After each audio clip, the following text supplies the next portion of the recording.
everyone, let's start the session of questionnaire round for the chapter Units and Measurement from the pattern NEAT. Let's start doing the exercise for the NEAT pattern questions. जैसा कि हम लोग देखते हैं after completing each and every chapter, we start doing the question answer round, जिसमें हम लोग questions collect करते हैं जो कि previous years में आ चुके हैं और जो कि upcoming year में expected questions हैं. तो वो कुछ क्वेश्चंस हम लोगों ने चूज़ किए हैं. तो नीट पैटर्न की एक्सरसाइज जो देखेंगे, चलिए देखते हैं. क्वेश्चन नंबर 1 क्या होता है. A physical quantity of the dimension of length that can be formed out of c G and e square by 4 pi epsilon naught is where c is the velocity of light, g is universal constant of gravitation and e is charge. हमसे क्या पूछा गया है question में. पहले हमेशा question को समझिएगा कि क्वेश्चन में पूछा क्या गया है. यहाँ क्या पूछा गया है कि इनमें से, इन चार ऑप्शन में से कौन सी ऐसी फिजिकल क्वांटिटी है who has the dimension of length. सो हमें क्या करना है, हमें इन सब की क्या निकालनी है, पहले हमें इनकी डायमेंशनल फॉर्मूला निकालना है और हमें देखना है कि किसका dimensional formula is coming out to be equals to this dimension of length. Let's start doing this. हम जानते हैं कि E square by 4 pi epsilon naught क्या होता है. अगर मैं बात करूं एक इलेक्ट्रोस्टैटिक फोर्स की तो उसका फॉर्मूला होता है 1/4 pi epsilon naught Q1 Q2 upon r square.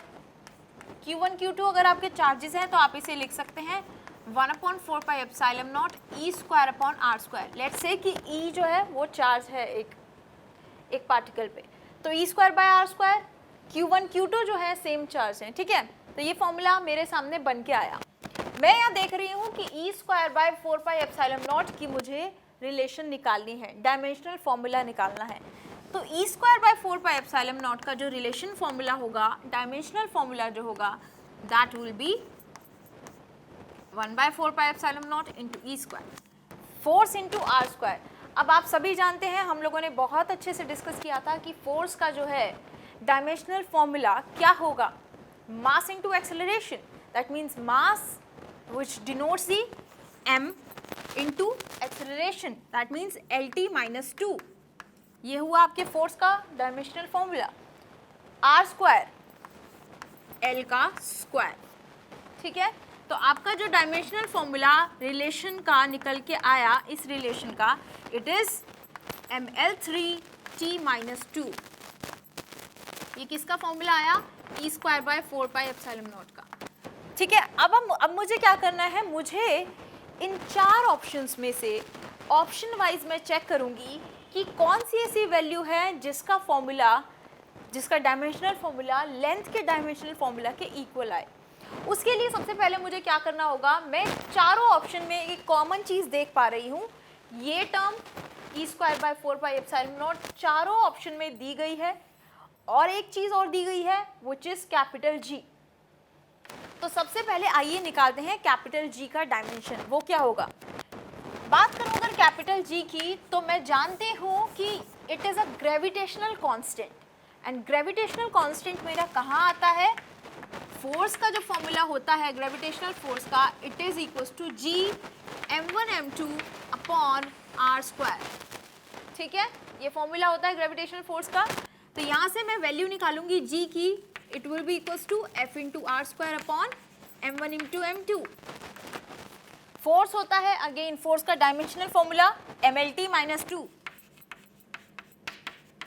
into r square यानी कि लेंथ का square, so l square divided by m1 into m2 यानी कि m स्क्वायर.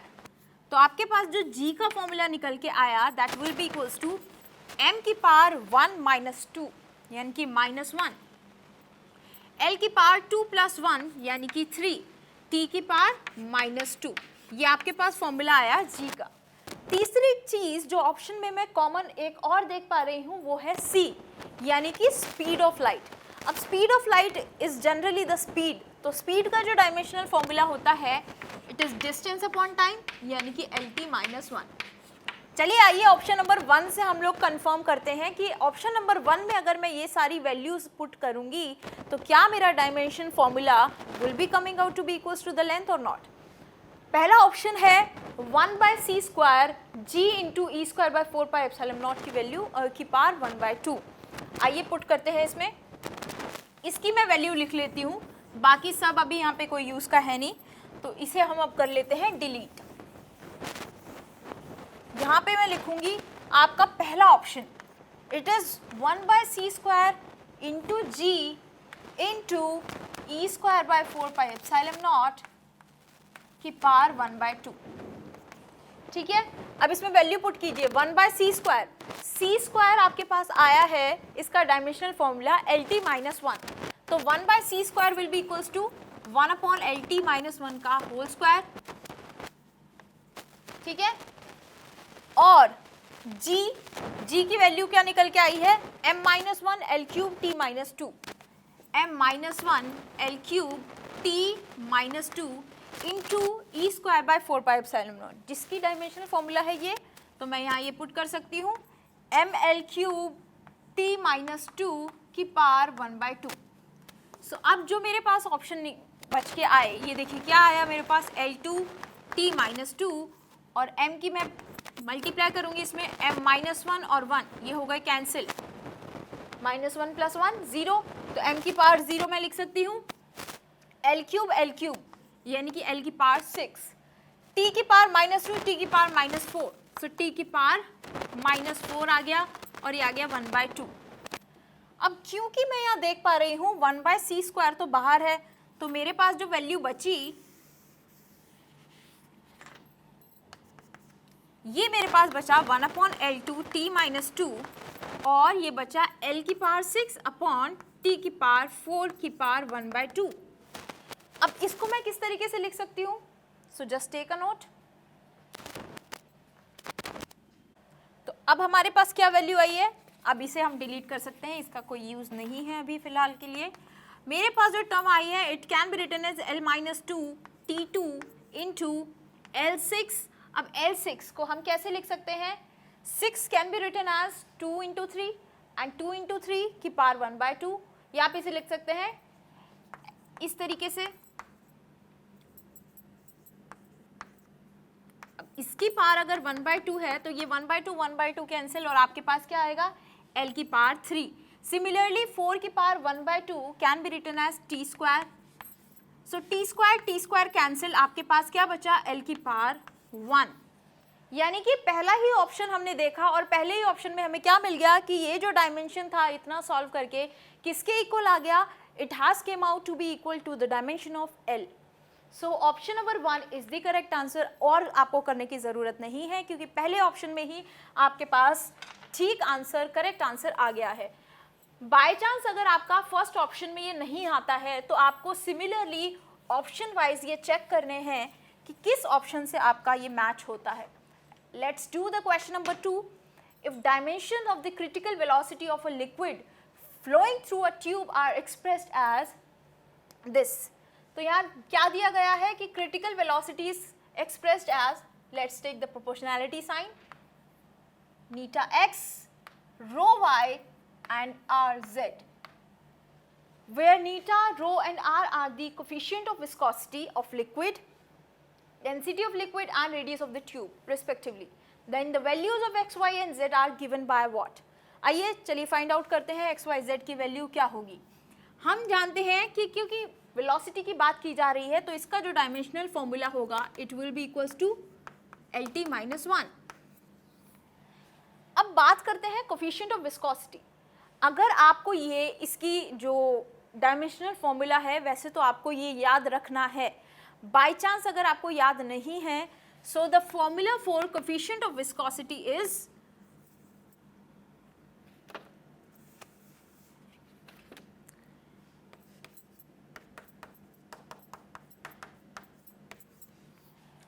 अगर याद नहीं रहता है तो आपको क्या याद रखना है, जो इसका फॉर्मूला होता है, which is force upon area into velocity gradient, force upon area into velocity gradient। velocity gradient क्या होता है, velocity upon distance। तो यहाँ से आप velocity gradient की वैल्यू निकाल सकते हैं and after putting it you will be getting this formula।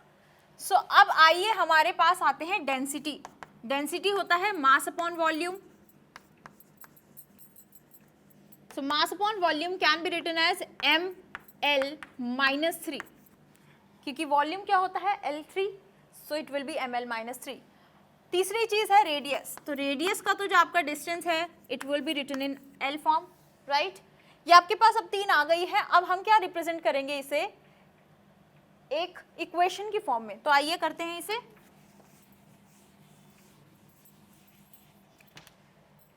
Vc यानी कि critical velocity Lt minus 1 m0 में लिख सकती हूँ क्योंकि यहाँ पे m0 है.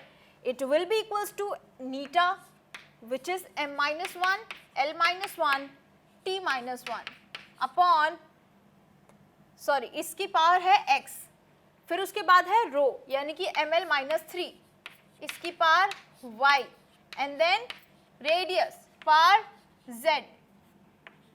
ठीक है, ये आपके पास टर्म आई. अब क्या करना है, आपको लगाना है यहाँ पर प्रिंसिपल ऑफ होमोजेनिटी.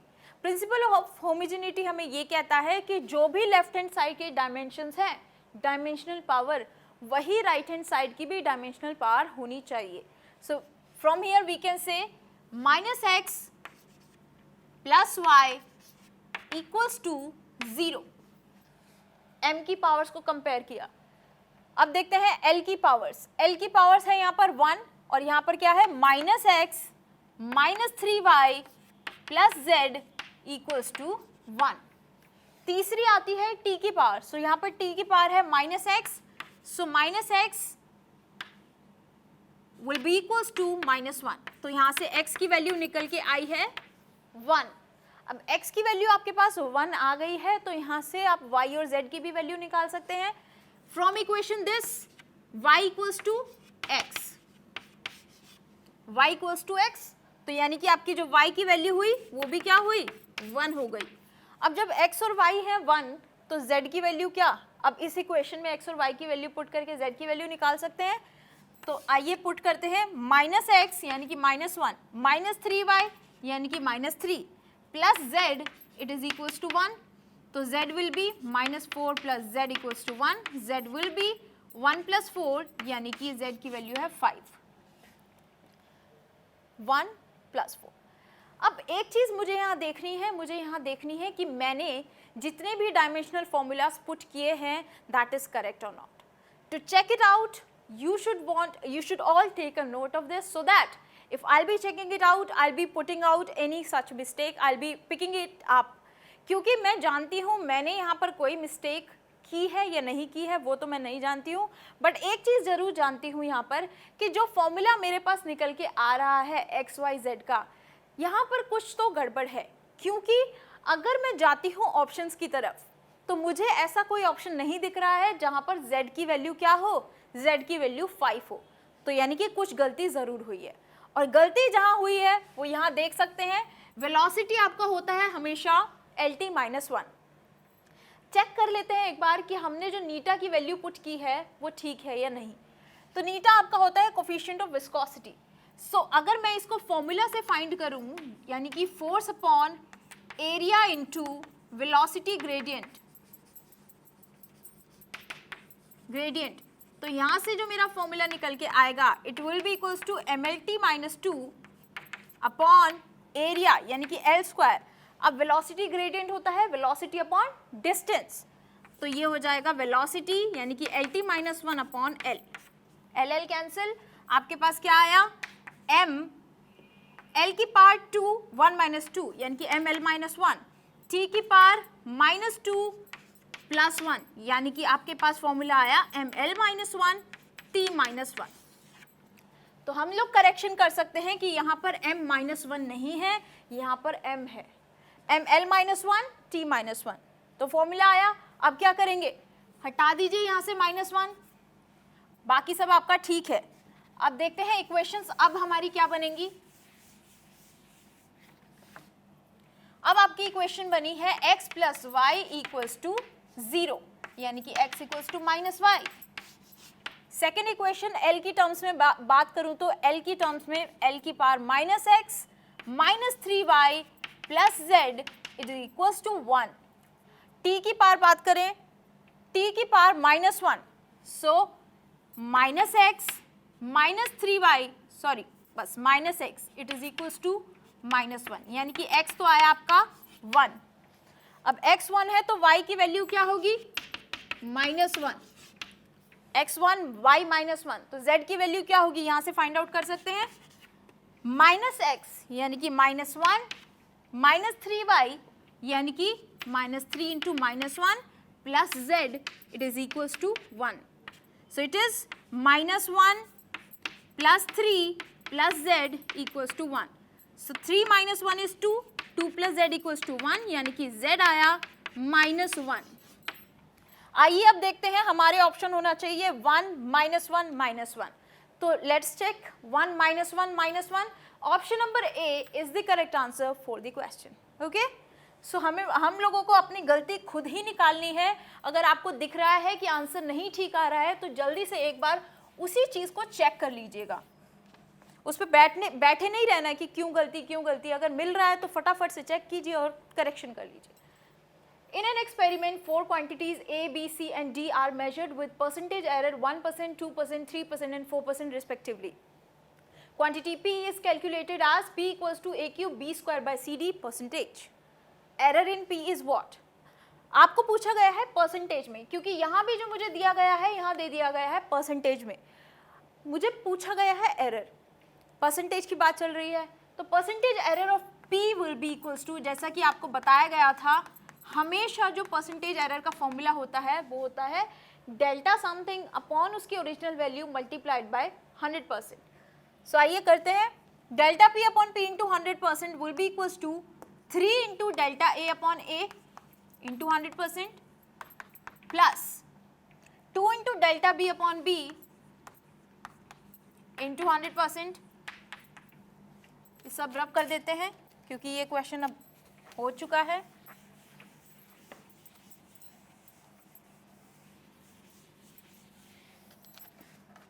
+2 हो गया, उसके बाद plus delta C upon C into 100% plus delta D upon D into 100%। अब देखते हैं हमें क्वेश्चन में क्योंकि वैल्यू दे दी गई है, A, B, C और D के परसेंटेज एरर हमें ऑलरेडी दिए हुए हैं, तो ये जो है ये वैल्यू हमें ऑलरेडी गिवन है। तो मैं क्या लिख सकती हूँ, 3 मल्टीप्लाइड बाय 1% यानी कि 3 multiplied by 1 plus 2 multiplied by 2 plus 3 multiplied by 4. So 1, 2, 3, 4. तो 1, 2, 3 की multiply delta C upon C. So it is directly 3 plus delta D upon D into 100 given be 4. ये जो आएगी परसेंटेज में आपकी वैल्यू आएगी। So it is coming out to be 3 plus 4 plus 3 plus 4%. तो add कर लीजिए, 3 + 4 7, 7 + 3 10, 10 + 4 14। मेरा आंसर आ रहा है यहाँ पे 14%। तो मैं यहाँ देख रही हूँ ऑप्शन नंबर ए में मेरा आंसर करेक्ट है। Okay, this is the approach of starting the question. ये बहुत ईजी क्वेश्चन था, बस फॉर्मूला आपको पता होना चाहिए। अगर फॉर्मूला पता है और ये क्वेश्चन आपका आ चुका है तो मत सोचिएगा कि बहुत ज़्यादा टफ क्वेश्चन पूछे जाएंगे, इजी क्वेश्चंस भी पूछे जाते हैं। चलिए, if energy E, velocity V and time t are chosen as the fundamental quantities, the dimensional formula of surface tension will be what? सबसे पहले आपको इसके लिए पता होना चाहिए surface tension क्या होता है। तो surface tension is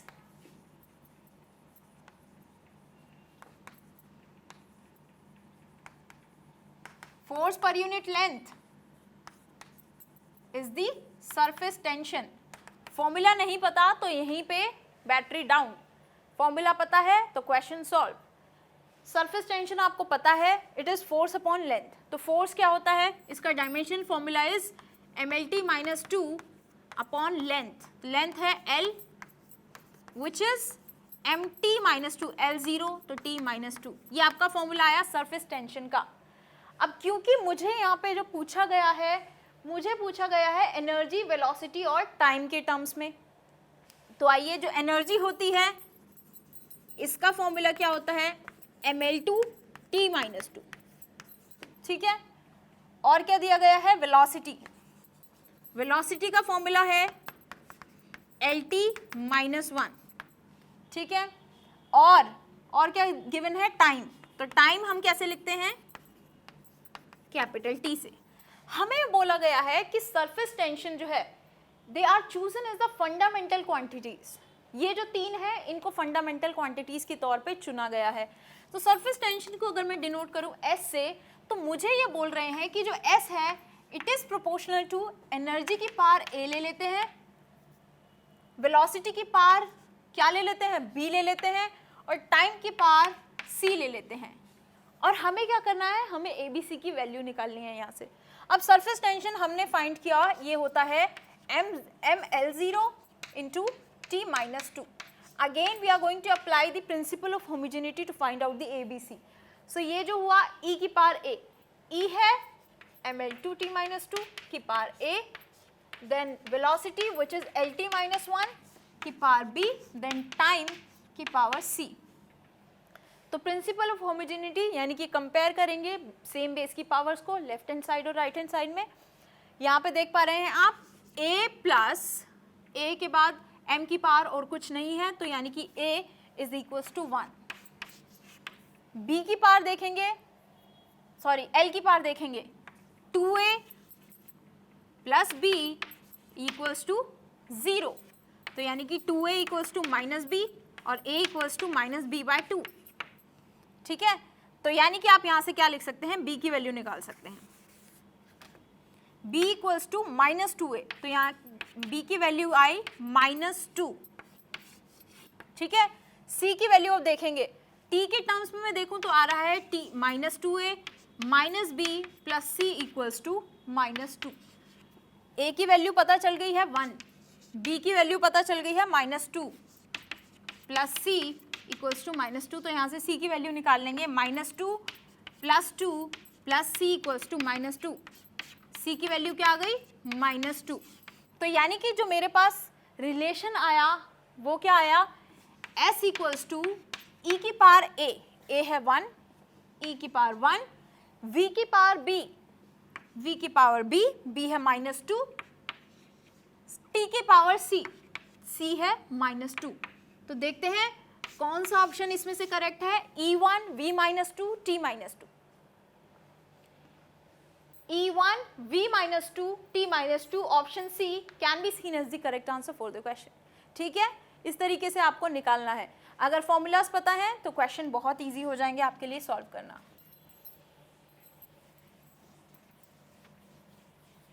आइए next question, the dimension of resistance in an electrical circuit in terms of dimension of mass m of length L of time t and current I would be what? क्या पूछा गया है, resistance का dimension.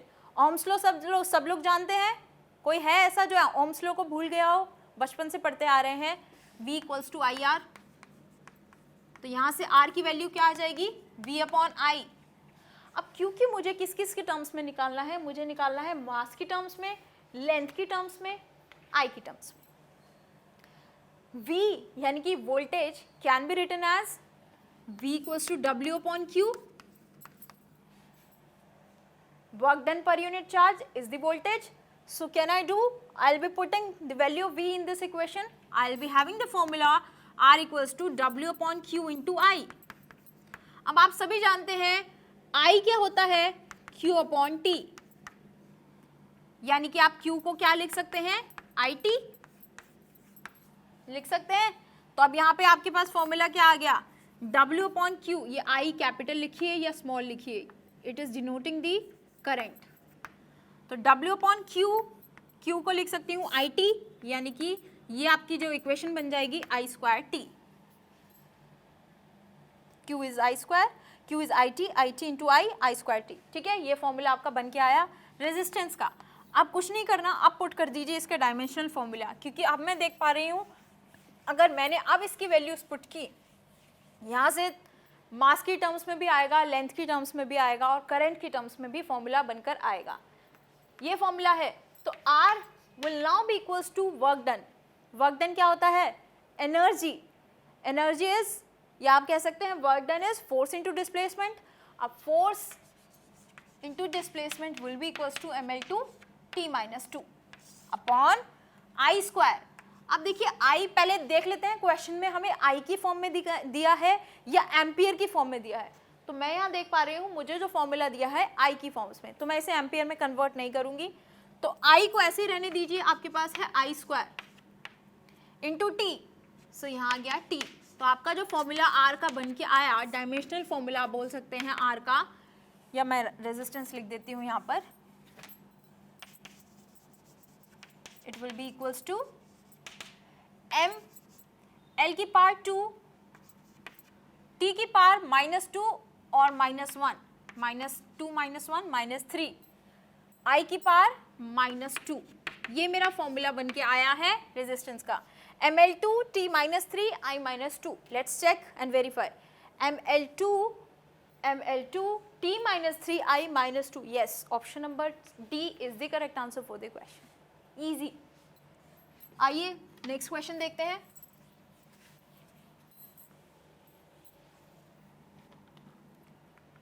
Which of the following 5 physical parameters have the same dimension?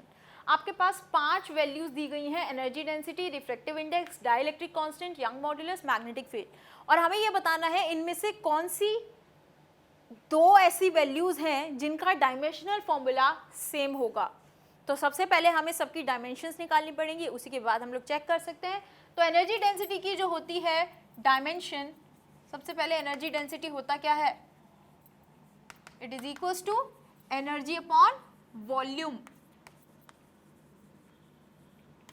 अब energy क्या होता है, work done is a form of energy which can be written as force into displacement, यानी कि जो आपका इसका फॉर्मूला होगा it will be ml2 t -2 upon volume, it is L cube.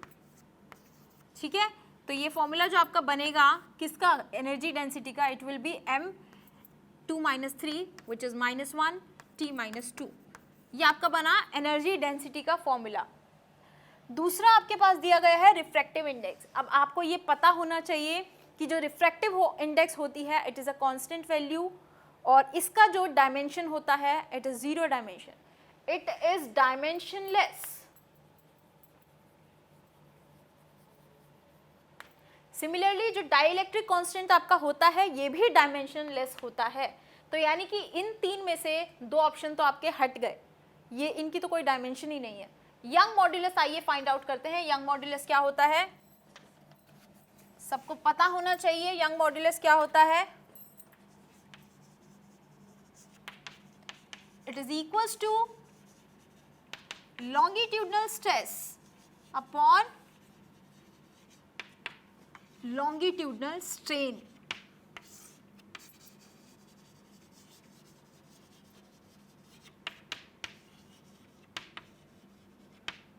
अब स्ट्रेस क्या होता है आपका, फोर्स अपॉन एरिया, यानी कि प्रेशर आप बोल सकते हैं, force upon area upon longitudinal strain delta L upon L. अब अगर मैं इसका फॉर्मूला निकालने लगूं तो डेल्टा एल और एल इनका तो डायमेंशनल फॉर्मूला होगा एल, तो ये क्या हो जाएंगे, कैंसिल हो जाएंगे। आपके पास सिर्फ और सिर्फ बचेगा फोर्स अपॉन एरिया। तो फोर्स अपॉन एरिया का जो आपका डायमेंशन होगा it will be equals to mlt -2 upon area, यानी कि एल स्क्वायर। तो आपका फॉर्मूला आएगा ml1 -2 यानी कि -1 t -2। आपका फॉर्मूला आया यंग्स मॉड्यूलस का ml -1 t -2। ये और एनर्जी डेंसिटी दोनों का फॉर्मूला आपके सामने देख पा रहे हैं आप, दोनों का फॉर्मूला आ रहा है सेम। आइए तीसरे का भी चेक कर लेते हैं, यानी कि मैग्नेटिक फील्ड का भी चेक कर लेते हैं। कैसे निकालेंगे मैग्नेटिक फील्ड का, यहाँ कर देती हूँ, चलो बी का निकालना है आपको। आप जानते हैं आपके पास फॉर्मूला होता है F equals to Q V B. तो यहाँ से अगर मैं बी की वैल्यू निकालूँ that will be equals to F upon Q V. Force आपका होता है mlt -2, क्यू आपका होता है I इंटू टी। तो I क्या है, एम्पियर की फॉर्म में अगर लिखूं एम्पियर इंटू टाइम, और v यानी कि वेलोसिटी lt -1। फॉर्मूला में तो पहले ही मैं देख पा रही हूँ इन दोनों में a नहीं है, बट इसमें एम्पियर की टर्म्स आ रही हैं, तो ये तो मैच होगा ही नहीं। m इंटू एल, एल की L cancel, t -2 this is -1 + 1 ये कैंसिल, t -2 a -1। ये आपका फॉर्मूला आ रहा है किसका, मैग्नेटिक फील्ड का। बट हमें कौन से दो सेलेक्ट करने थे जिनका डायमेंशनल फॉर्मूला सेम होगा। तो किस किस का सेम है? यंग मॉड्यूलस का, यानी कि ये फॉर्मूला सेम है, और एनर्जी डेंसिटी का विच इज ml-1 T-2। तो ऑप्शन में हमें वो देखना है जिनके दो ऑप्शन सेम हैं। Option number A and option number 4, 1 and 4 should be the correct answer. 1 and 4. Option number C is the correct answer for the question. Right? Let's just move to the next question.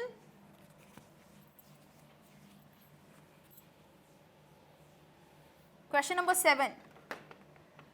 In a vernier calipers, n division of vernier scale coincide with n-1 division of main scale, in which length of one dimension is, one division is 1 mm, 1 millimeter, and the least count of the dimension of the instrument should be what? हमें क्या find out करना है? Least count. कैसे find out करेंगे? हमें दिया गया है कि n vernier scale division is coinciding with n-1 division of main scale. ठीक है, तो यानी कि अगर मैं बात करूं 1 vernier scale division that will be equals to n-1 upon n main scale division. अब मैंने बहुत अच्छे से जब आपको वर्नियर कैलिपर्स पढ़ाया था, आपको बताया था कि लीस्ट काउंट कैसे फाइंड आउट करते हैं। 1 MSD minus 1 vernier scale division. 1 vernier scale division की वैल्यू क्या हो गई? n-1 upon n, n-1 upon n into main scale division. ठीक है, तो अब मैं यहाँ से क्या करूँगी? n-n plus 1 upon n into main scale division. आपके पास क्या आ गया? 1 upon n into main scale division. अब देखना है कि मेन स्केल डिवीजन की वैल्यू हमें कितनी दी गई है। हमें मेन स्केल डिवीजन का जो लीस्ट काउंट है वो दिया गया है 1 mm। तो that means 1 upon n into 1 mm, and 1 mm can be written as 0.1 upon n, या आप इसे लिख सकते हैं 1 upon 10 into n सेंटीमीटर। ठीक है, तो ये आपका क्या आ रहा है? लीस्ट काउंट आ रहा है किसके केस में? Vernier scale. So it is 1/10n। Let's check and verify. 1 upon 10n option number C is the correct answer for the question. अगर समझ नहीं आया तो मुझसे पूछिएगा, बट मुझे लगता है इसमें कोई बहुत बड़ी बात नहीं थी। अगर आपको ये चीज़ पता है, जो कि मैं आपको 1000 बार बता चुकी हूँ लेक्चर में, कि लीस्ट काउंट जो होता है 1 MSD माइनस 1 VSD होता है। आपको कंडीशन दे दी गई है, यहाँ से आपने MSD का रिलेशन निकाल लिया VSD के साथ और यहाँ पे पुट कर दिया, आंसर आ गया। कोई बहुत टफ क्वेश्चन नहीं था, बस चीज़ पता होनी चाहिए, बहुत ईजीली सॉल्व हो सकता है। Question number 8। The dimensional formula for the permeability of free space, that means mu naught, is what? Mu naught की वैल्यू फाइंड आउट करनी है। इसके लिए हमें पता होना चाहिए फॉर्मूला mu naught से related, which is of magnetic field B equals to mu naught upon 4 pi। Formula मैं खुद भूल गई हूँ। फॉर्मूला क्या होता है? मैग्नेटिक फील्ड का फॉर्मूला हम सबने पढ़ा है, B equals to mu naught upon 4 pi, forgot। सो आइए देखते हैं, अगर मुझे कभी भी हमें ऐसा करना है कि हमें निकालनी है किसकी वैल्यू, हमें निकालनी है, जैसे कि म्यू नॉट अब हमें दे दिया है, किसी क्वेश्चन में आपको दे दिया जाएगा एप्सिलॉन नॉट। एप्सिलॉन नॉट अगर आया तो आपके दिमाग में आ जाना चाहिए कौन सा force? Electrostatic force, which is 1/4 pi epsilon naught Q1 Q2 by r²। अब यहाँ पर जो है it is mu naught upon 4 pi, and मैं फॉर्मूला अभी भूल गई हूँ। सो यहाँ से मैं क्या निकालूंगी? म्यू नॉट की value. It is ideal sine theta upon r²। ये फॉर्मूला होता है किसका? मैग्नेटिक फील्ड का। यहाँ से मुझे म्यू नॉट की वैल्यू निकालनी है, तो वो क्या हो जाएगी? Mu not will be equals to 4 pi r² into B upon ideal sine theta. Right, ideal क्या है आपका? It is a current element. हमें निकालना है म्यू नॉट का डायमेंशनल फॉर्मूला। तो 4 पाई तो कांस्टेंट है, इस पे मत जाइएगा। r² can be written as l²। अब b कैसे निकालेंगे? अगेन देखिए, मैंने अभी जस्ट आपको निकाल के दिखाया भी था। कौन सा फॉर्मूला लगाया था, याद करिएगा। ये फॉर्मूला होता है। तो यहाँ से अगर मुझे निकालनी है b की value, that will be F upon Q V sine theta. Sine theta का तो कोई डायमेंशन नहीं लेंगे हम, एफ अपॉन क्यू वी, तो फोर्स होता है M L T minus one, Q आपका क्या होता है आई टी, यानी कि ए इंटू या आई टी, तो ए इंटू टी, और v होता है L T minus one. L से एल कैंसिल, आपके पास क्या बचा, t minus one cancel, M T minus one A minus one, ठीक है। ये आपके पास क्या बचा, मास इंटू एक्सेलरेशन, एक चीज M L T minus two, so there is a correction, mass into acceleration, M L T minus two, Q into I T, A into T, v is L T minus one. ये आपके पास आया, l से l cancel, आपके पास बचा m t की power minus to, ये दो हो गए कैंसिल, आपके पास बचा t की पावर माइनस टू, a की पावर माइनस वन। ये आपके पास आया b का डायमेंशनल फॉर्मूला। तो पुट कर देंगे यहाँ पर b का, 4 पाई कॉमन है, कांस्टेंट है, तो इस 4 पाई को हटा दीजिए, आपके पास बचा R square B, R square is L square, b का जो है it is m t minus two a minus one upon I D L sine theta. अब I क्या होता है, Q अपॉन टी, ठीक है, या फिर आप I को डायरेक्ट A के फॉर्म में लिखिए, I into L sine theta will not be considered. तो आपके पास अब जो आया A minus one, M as it is L की पावर टू और L that will be two minus one which is L की power one, two minus one, t की पावर माइनस टू, क्योंकि बाकी जगह कुछ है नहीं तो t की power minus two as it is आएगा। अब a की पावर माइनस वन, तो आपके पास जो फॉर्मूला बनकर आया that will be equals to m into L T minus two into A minus two. आइएगा चेक करते हैं M L T minus two A minus two क्या हमारे पास ऑप्शन है या नहीं। M L T minus two a minus 2, option number A is the correct answer, right? ml t minus 2 a minus 2, option number A correct answer. Let's now move to the next question.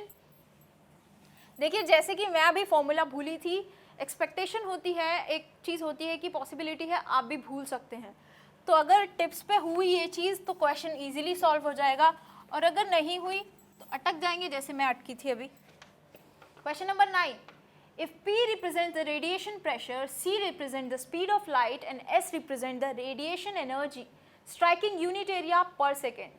The non-zero integer x, y, z such that Px, Sy, Cz is dimensionless are, हमें value find out करनी है x, y, z की। P जो है radiation pressure,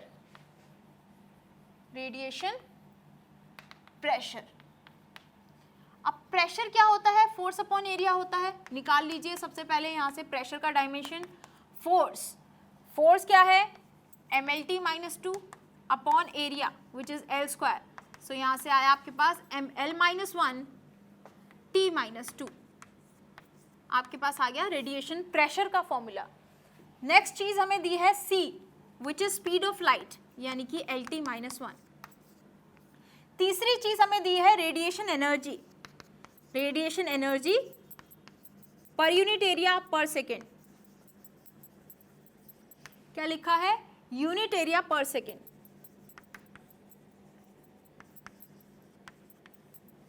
सो अगर इसका formula में लिखूं तो that will B energy upon area into second, ठीक है, यानी कि टाइम आप बोल सकते हैं, टाइम लिख दीजिए यहाँ पर, कोई दिक्कत नहीं है, टाइम लिख लेते हैं यहाँ पर।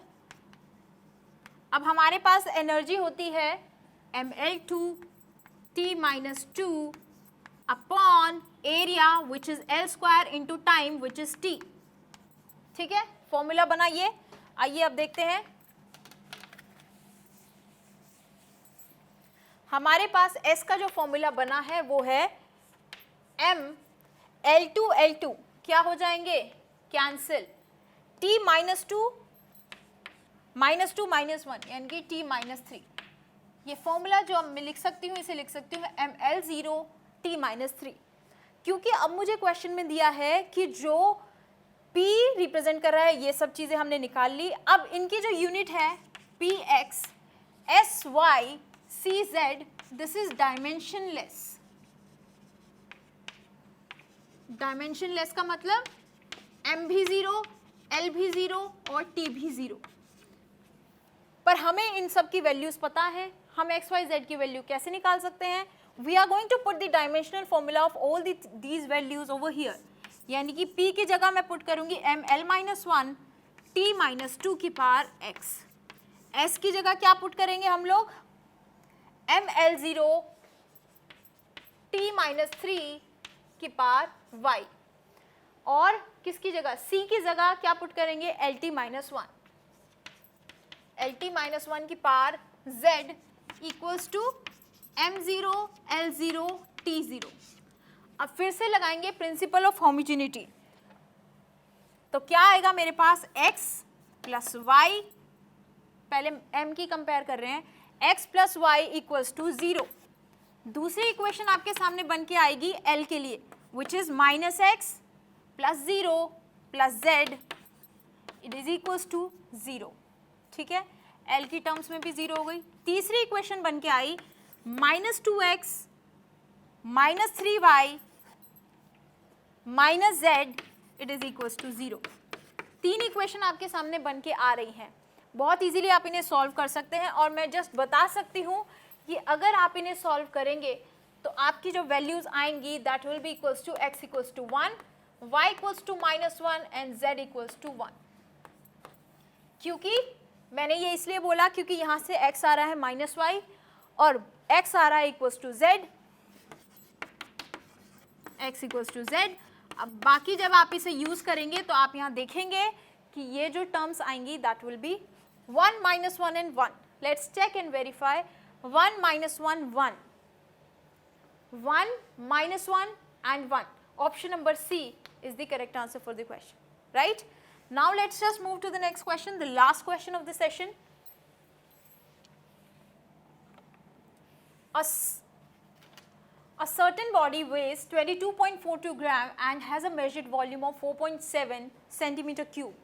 The possible error in the measurement of mass and volume are 0.01 gram and 0.1 cc. Then the maximum error in the density will be what? हमें बात कर रहे हैं यहाँ पे परसेंटेज एरर की. नहीं, परसेंटेज एरर नहीं दिया गया है. हमें पूछा गया है एक बॉडी है, उसका मास है 22.42 और बोला गया है कि जो उसमें वॉल्यूम भी दी गई है, कितनी दी गई है? 4.7 centimetre cube. A possible error in the measurement of mass यानी कि डेल्टा m जो मुझे दिया गया है वो है 0.01 gram and measurement possible error in the volume यानी कि डेल्टा भी कितना दिया गया है? 0.1 सेंटीमीटर क्यूब. और मैक्सिमम एरर किस में निकालना है? डेंसिटी में. तो अब डेंसिटी में एरर कैसे निकाल सकते हैं? डेंसिटी क्या होता है? Mass upon volume. अगर मुझे निकालना है डेंसिटी में एरर यानी कि delta V upon V, so that will B, क्योंकि आंसर देखिए आप परसेंटेज में आंसर दिए गए हैं यानी कि यहाँ जो बात चल रही होगी that will be in the percentage error. It is equals to delta m upon m into 100% plus delta V upon V into 100%.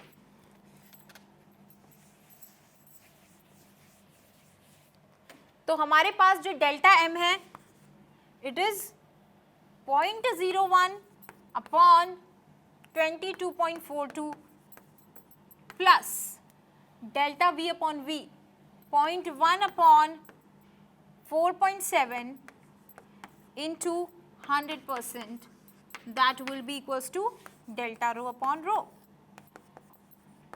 तो आप जब इसे सॉल्व करेंगे you will see that delta rho by rho will come out to be approximate to 2%. Approximate, I'm speaking about approximate. So it will come out to be approximate 2%. So you can calculate this and you can check it out. अगर ये 2% के equal नहीं आया तो आ जाइएगा ma'am calculation गलत है, पर एक बार कैलकुलेशन करके देखिएगा. It will come out to be approximate to 2%. So these all are questions for the NEET pattern which have already arrived in your previous year questions. And also they are expected ones, क्योंकि NEET pattern में कोई बहुत ज़्यादा question tough आपके इस section से नहीं पूछे जाते हैं. तो keep practicing, more and more practice कीजिए, जितनी प्रैक्टिसिंग करेंगे उतना ही आपके लिए बेटर है। So just take care, thanks a lot.